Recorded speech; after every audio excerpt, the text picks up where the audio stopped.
Rourkela division ରୁ ଆସିଛି। ନିଜ ଘରଟା ହଉଛି କୋରାପୁଟ। ରାଉରକେଲା ଡିଭିଜନ AWSS ରୁ ଆସିଛି। ପ୍ରୋକ୍ୟୁରମେଣ୍ଟ ଫାଇନାନ୍ସ ଏକ୍ସିକ୍ୟୁଟିଭ ଅଛି। ତ ଆମର ଦାବି ରହିଛି, ଆପଣ ଜାଣିଛନ୍ତି 3 ଦଫା ଦାବି ରହିଛି। ୟା ଭିତରେ କଣ ହଉଛି, ପ୍ରତି ମାସ ଆମକୁ ଦରମା ମିଳିବ। ବର୍ତ୍ତମାନ ଛଟେଇ କରିବା ପାଇଁ ମଧ୍ୟ ଏଇ ପୋଷ୍ଟଟାକୁ ଲାଗିଥିଲେ। ଆମମାନେ ସେଗୁଡା ହାଇକୋର୍ଟରେ ମଧ୍ୟ ଜିନିଷଟାକୁ, କିନ୍ତୁ ସରକାର ଏଇଭଳିଆ କାହିଁକି କରୁଛନ୍ତି କିଛି ବୁଝି ହଉନି। ବୁଝିପାରିଲେ, ତୁମେ ପ୍ରତି ମାସ ମାସକୁ ମାସ ଦରମା ନ ପାଇ 8 ମାସ 9 ମାସ 4 ମାସ 3 ମାସ 2 ମାସ ମାନେ ଏଇ ଟାଇପ ର ମାନେ ଘରକୁ ଭଳିଆ ଚଳିବା। ତାହେଲେ ଦିନ ମଜୁରିଆ ତ ଆପଣଙ୍କଠୁ ତ ଭଲ ଚଳୁଛନ୍ତି। ଦିନ ମଜୁରିଆ ଲେବର ଆମଠୁ ଭଲ ଚଳୁଛନ୍ତି।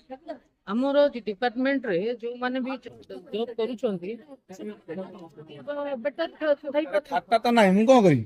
ଖାତା ସଞ୍ଜୟ ବାହାର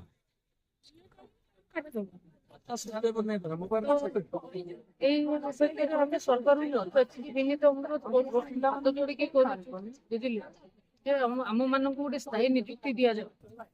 ବୁଝିଲେ, ସମସ୍ତଙ୍କୁ ଗୋଟେ ସ୍ଥାୟୀ ନିଯୁକ୍ତି ଦିଆଯାଉ।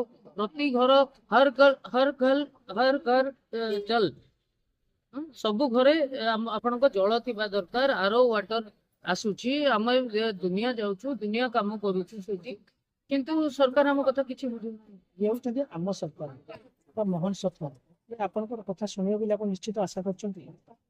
ହଁ, ଆଶା ତ ଅଛି ଆଜ୍ଞା, ଆଶା ଅଛି ବୋଲି ତ ଏତିକି ମୋ ଭାଇ ଭଉଣୀ ସମସ୍ତେ ବସିଛନ୍ତି।